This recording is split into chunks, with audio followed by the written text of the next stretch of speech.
We're recording? Yeah. You know, the funny thing is these daily podcasts, they're more like every other daily podcast. Daily We're is always we're quite always short. driving. We should call these the driving podcast. The drive. The drive. That's Jim Cornette's the drive through. Um, Drive by. so let's talk about the last day Oh, and a half. side note, those cars with the horse on it, those are Mustang SUVs. The R. Yeah, Oh, whoa. because I asked Zach about it. And I was like, what are those cars? And he said, they're Mustangs. So Oh. Mustang made a hybrid SUV. Side note. So Misha. Yes. So people are always wondering, why does Misha travel so much? Why is her brand blown up so much? Because who did we talk to? We did a radio show last night, and James Bartholet was like, Misha, your career is like skyrocketing and like booming, and you got so much going on. And he notices it, and a lot of people notice it, especially like girls that get in their feelings, and they're like, why is Misha's career growing so fast? Why? Oh, because Misha spent a ton of money to come out here It's true. on a minute's notice. She spends a lot of money to get makeup done. She spends a lot of money on her outfits and other girls' outfits, not just her own. Um, so today is Thursday morning, and we are driving to the office so I can work and you could take videos, pictures, do some XPW stuff. But you came out here on Tuesday morning. And what did you do Tuesday morning, Misha, Montana? I got here. What time did you wake up on Tuesday morning? I got up at 5 to go work out and then went to the airport. So it's a long day. All right, give us a little breakdown of what happened on Tuesday. Tuesday, I got up, worked out, go to the airport. It's kind of my usual routine. And then, what do we do? What was Tuesday?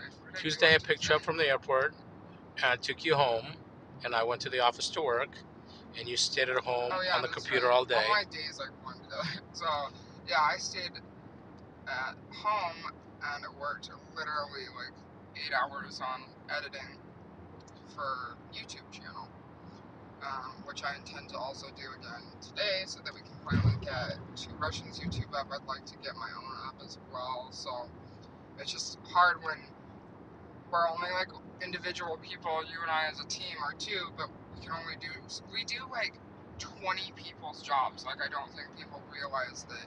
I mean, I run all of my own socials and company socials. That alone is, some people just do that. I have to make all of my own content. I run my own. I'm one of the only people left in the world that runs my own OnlyFans. And still have to like shoot content. We have to shoot interviews. We edit content. We have to go through and label things.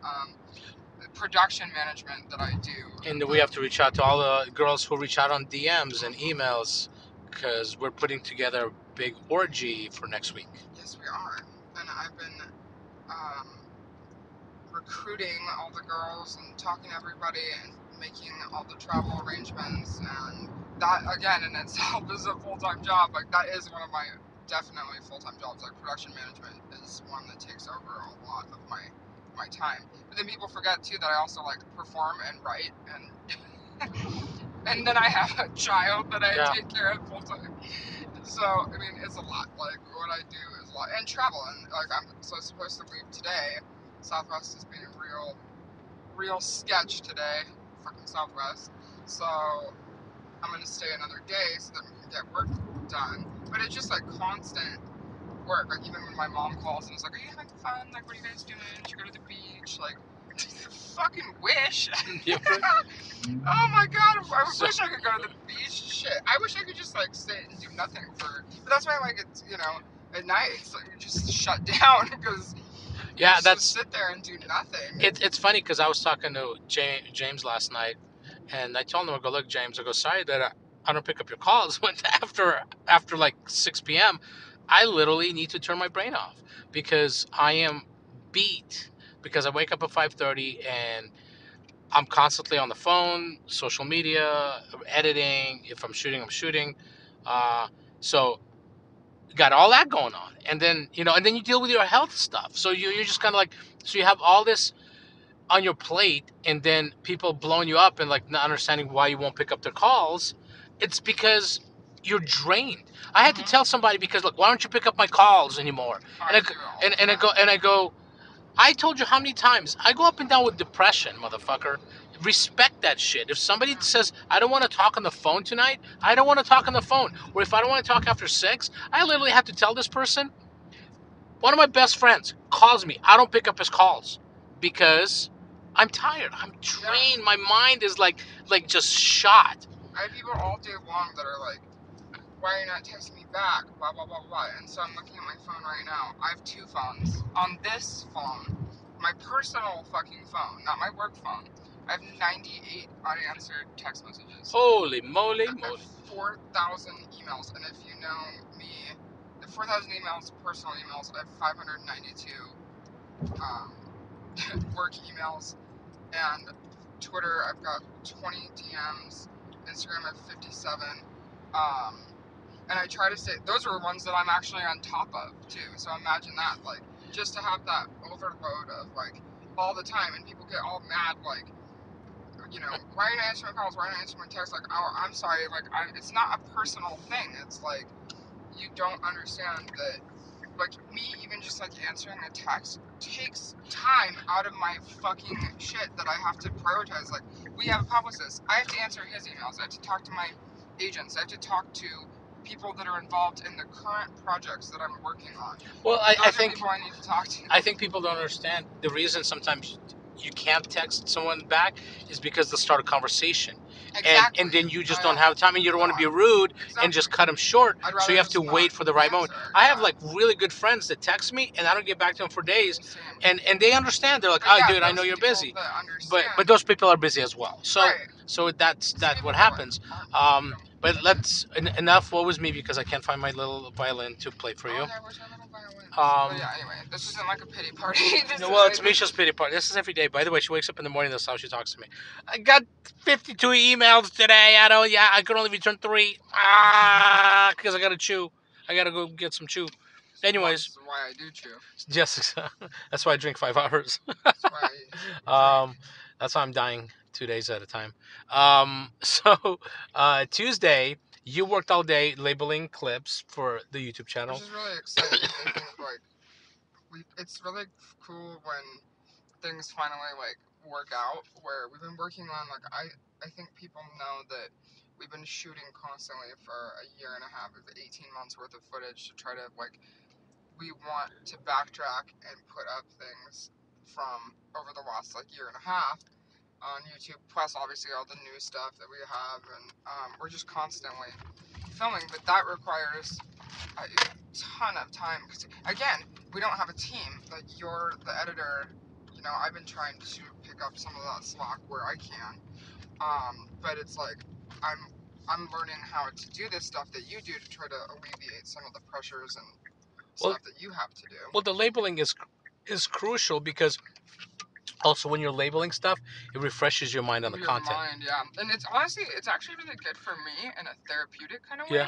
because I forget some of the stuff. Mm-hmm. So like for me to go back, it's kind of cool. It's like a video diary of my life that I like. Oh yeah, I forgot about that whole. I forget all kinds of things. So to have it documented is actually really kind of a helpful tool for me with the stroke brain that I have.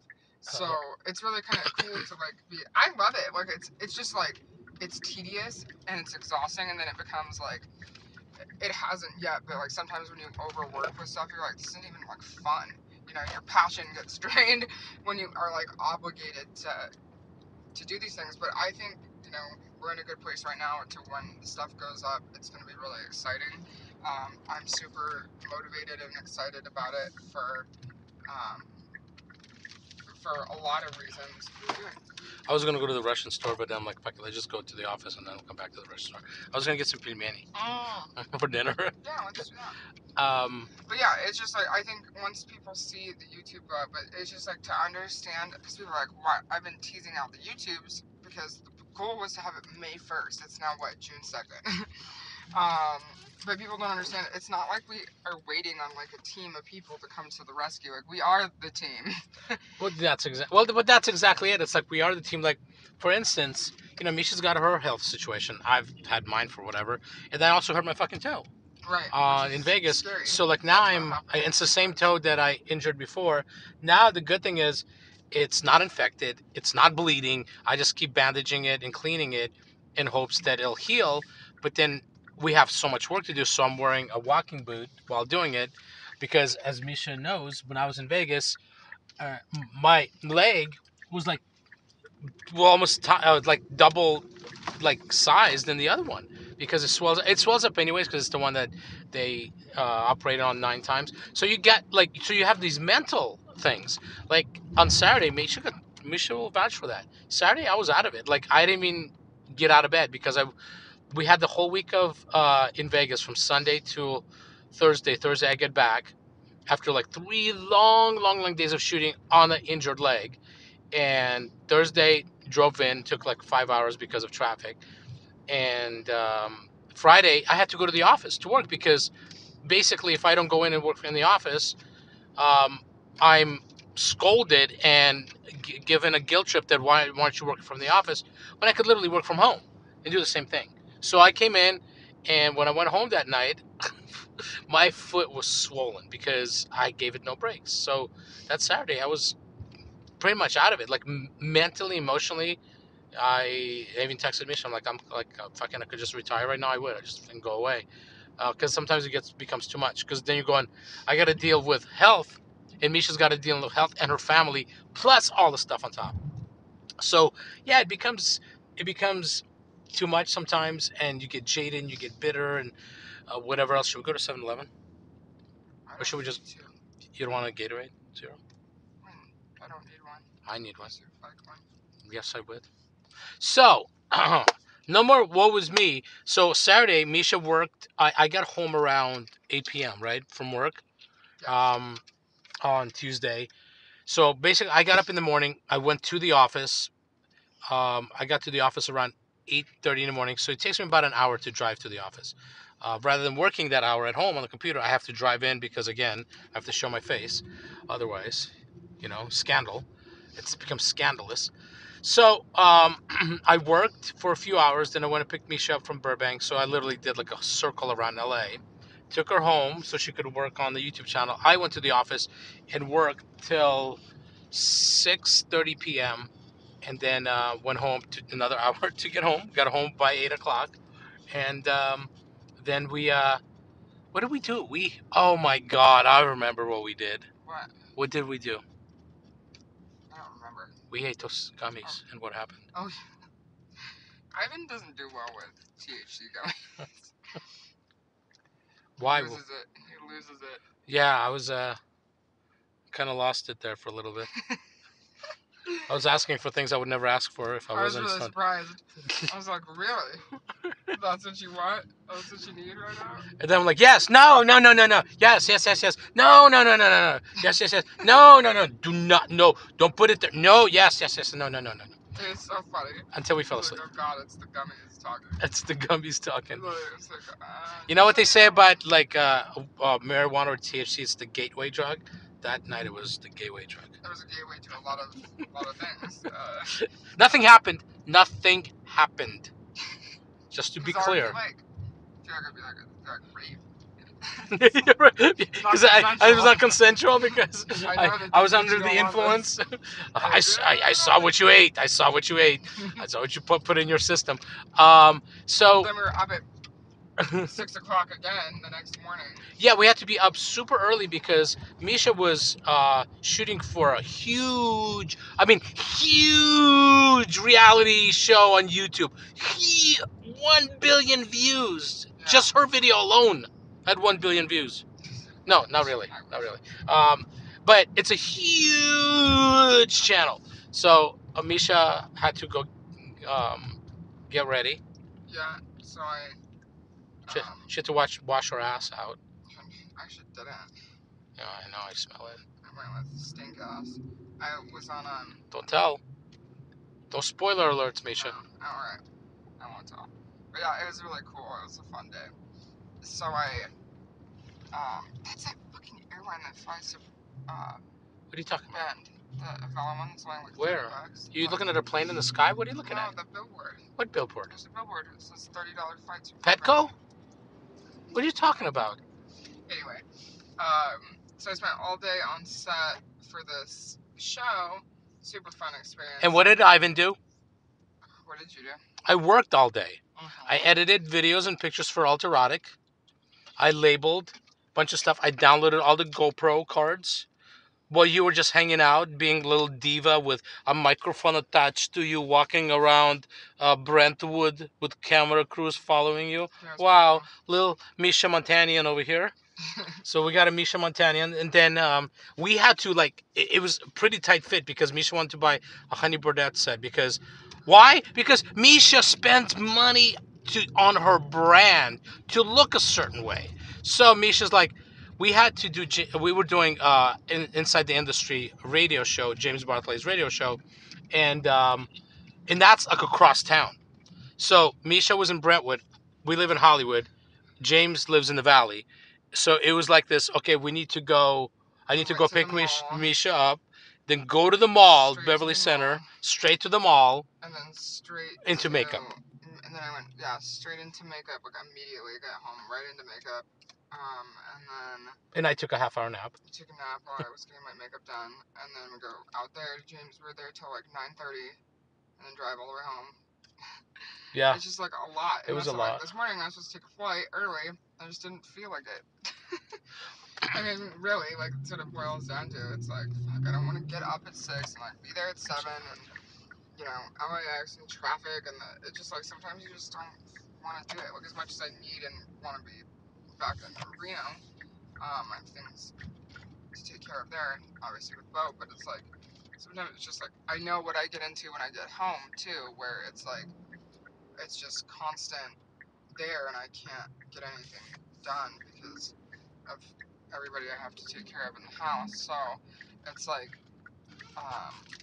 it's just a lot sometimes to try to do everything. And then Southwest like canceled all the friggin' flights for the rest of the day, so it's like perfect. But then I just have to like let it go and realize that it's probably a sign that there's a ton of stuff that we can do when I'm here. So I will be shooting a ton of content today. I'm doing Slow Wellness stuff, doing Instagram stuff, and then I'm getting the YouTube squared away so that we can launch next week and then put press out. As well as organize a massive orgy. We have an award show next week. I have shoots planned next week, content shoots with other people planned. Evelyn and I have some plans to shoot stuff with other people. What? Mm-hmm. News to me? Oh, did I not tell you that? Wow. I guess I should be listening to our podcast just to know what's going on in your life, Misha Montanian. Yeah, we have this big orgy coming up, and it's all concentrated. So whoever's listening to this and wants to join, it's all girl orgy. It's for Ink Motel 4. So that's what's going to go on. But right now, we pulled up. Oh, can we fit in this spot? I'm wondering. I don't know. If it's Let's put a park over there. So, okay, so we're going to get off the air. But before we do, we're at the 7-Eleven on Ventura and by Newcastle in Encino. And what's so special about this 7-Eleven? It's the 7-Eleven. My one of my best friends growing up used to live right here in Newcastle, and he had a black box. For all you older people, you would know what a black box is. Misha, do you know what a black box is? Mm-mm. Black box it's basically like a jailbroken iPhone. So it's a cable box that you get all the channels on there. So you get all the pay-per-views for free. So I used to go to his house here to watch all the ECW pay-per-views. We paid for those. I think the WWE ones we got for, he had a black box, so we just watched the shit on the black box. And I think the big ones we paid for. The small ones, why would you pay for one a month? Plus we were broke. We were like 18 years old, 19 years old. And this 7-Eleven was my go-to. Before I would go to his house, every pay-per-view, I would buy a beef and potato burrito, big one of those big ones that you throw in the microwave, with a chocolate milk. Every pay-per-view. That cough right now, old fat man cough, that's from eating beef and potato burritos with chocolate milk for years while watching ECW. So it's just a reminder. It just my body's like, oh, remember when the dangers of beef potato. They're so delicious. The beef and potato burritos, 7-Eleven. You don't even understand, and they're huge. Oh my god, it's like swallowing Mandingo whole. Hmm. You know, I mean size wise, like not actually Mandingo. I didn't even take a gummy. I didn't. So we're gonna go to 7-Eleven, get some drinks, go and get a bunch of work done, and then we got to go home, set up lights so Misha could get her pictures taken, and we also got to shoot some XPW stuff, um, do some YouTube stuff, and then go to sleep probably at midnight and wake up in the morning and start again. Yep. That's it. That's our ball game. And yeah, keep listening. We're gonna try to do these daily somehow, and then the bigger ones we're gonna do with actual video. We do have podcasts that we've recorded, which we need to put. We have one with Christy Mack. That's a video one. We have one with Evelyn Inc. That's a video one at our podcast room. Nicole Aniston's down to do one about the paranormal stuff, not about adult. So we got a lot coming up. So keep listening, keep sharing. It's Two Russians, One America. One Podcast.com. Oh. That's the podcast, Misha. Two Russians, One America.com is our YouTube channel. And my name is Ivan. And this is Misha Montanian signing out. Goodbye. Goodbye. До свидания. How do you turn this off? Turn it off.